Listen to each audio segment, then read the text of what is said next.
Buongiorno, lei è il vicino di casa del signor Andrea e della signora Luana, giusto? Sì, Lei li vedeva spesso? Quando li ha visti l'ultima volta?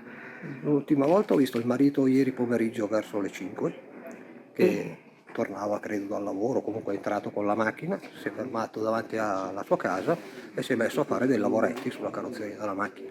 e com'era con i ragazzi il padre? Per quanto ne so io, gentilissimo, bravissimo, giocava spesso con i bambini in cortile durante la bella stagione, molto gentile, molto affettuoso. Anche con voi? Ma la compagna viveva ancora con lui, la mamma dei ragazzi, o viveva qui in via Pezza oppure altrove che le risulti? Fino a un mesetto fa credo che abitasse qui, perché la vedevo da un mesetto a questa parte, non la vedevo più.